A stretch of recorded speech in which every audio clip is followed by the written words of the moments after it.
General Hertling, I'm so glad to be here with you in the interview.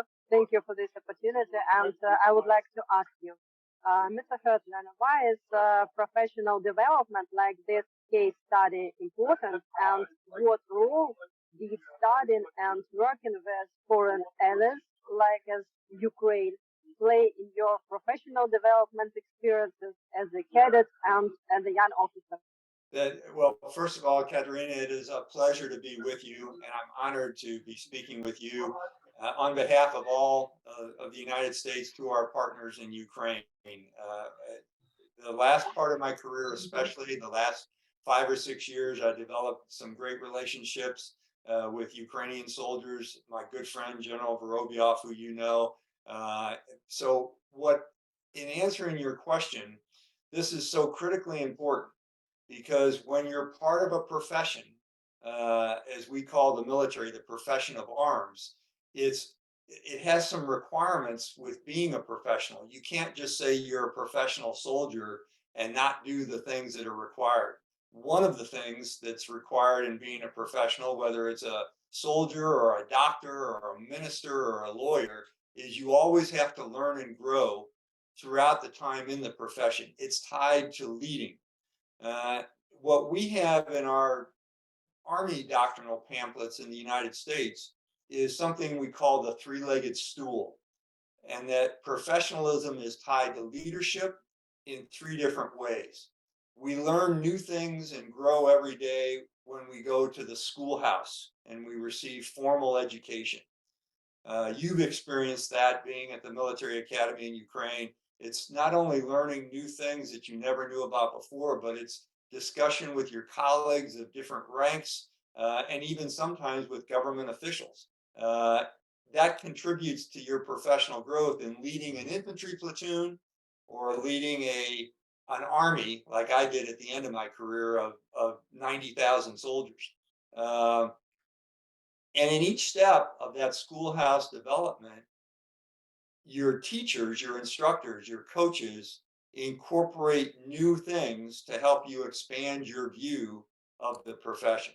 So that's number one, the schoolhouse. Number two is your operational experiences, sharing information from things you did in training, from exercises, from battles like the Battle of Hostomel, or even things like staff rides, where you go off and visit a site.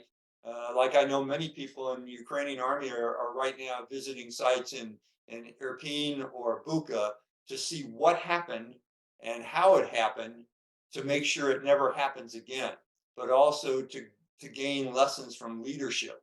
One of the things that I used to do as the commander of U.S. Army in Europe was conduct staff rides every a quarter, every 3 months. We would go to different battlefields and look what our predecessors had done during World War I and World War II, so we could understand their thought processes and their leadership and their incorporation of the different combined arms that are part of the military. Then the third leg of the stool, which is important, and you're talking about now, is the self-study. How you use books, how you find every single experiences, even watching movies that have to do with your profession or with leadership that help you understand better how you want to be as a soldier or as someone that's contributing to your country. Now, the other question you asked me was about working with allies and partners, but especially Ukraine. When I was a young lieutenant like you are now, my first assignment was in Germany and part of NATO during the Cold War. So we had partners then that consisted of Canadians and British and French and German, relatively small, but it opened my eyes to what those countries had as important to them. When I came back 38 years later and took command of U.S. Army Europe, our partners were the 49 different countries throughout Europe that had been freed from Soviet aggression. So they were our old partners, but also many new partners like Romania and Croatia and Moldova. but as importantly, partners like Georgia and Bulgaria and Ukraine. So in the last 5 years of my career, I had the great honor of working with those armies, building training centers, conducting multinational exercises, and just learning how other armies do things, but as importantly, the culture of those armies. And as I shared with you earlier, I became very good friends with Colonel General Hennady Vorobyov, who was the commander of the Ukrainian army. And what I will tell you, my memory of him in meeting in Yavoriv for the first time and conducting exercise Rapid Trident in that training area was General Vorobyov was a visionary for the Ukrainian army.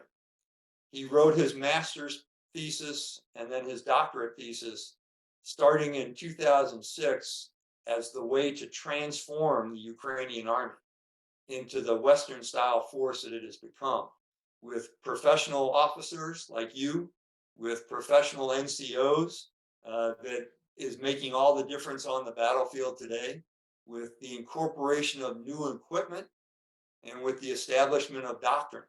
So what I saw him do for the Ukrainian army starting in 2006 has probably resulted in many of the victories Ukraine has experienced today. Very much for reply, Mr. Hertling. And one more very important question. Sir, what books would you like to recommend us to add in our learning library and small group book discussions, and why? It's a great question, Katerina. Thank you. And what I would say is anything that your viewers can read is important. It's important to constantly have a book opened during your free time. I'm going to recommend a few of them that I like. This one is close to me. It's called Certain Victory, and it's a study of the U.S. Army during Operation Desert Storm in 1990. I was a young major at the time, part of a cavalry squadron in the 1st Armored Division. And during those 89 hours of ground combat, I think we saw how leadership and training and great equipment, as well as a very direct command relationship, caused victory in when we were attacking into Iraq to help Kuwait regain their freedom. Second one, which I think a lot of your readers would like, because it has to do with your partner country of Georgia. This is a book called The Little War That Shook the World, and it's about the Russian invasion of South Ossetia and Abkhazia in 2008. And the reason I like this book is because it links the military operation with what was going on in politics at the time between Georgia, Russia, the United States, and NATO. But it also shows the bravery of the Georgian soldiers who attempted to prevent the Russian invasion into their country. This was an interesting book for me. It's a book about World War II and the Alaska campaign in the United States, and it's called The Thousand Mile War.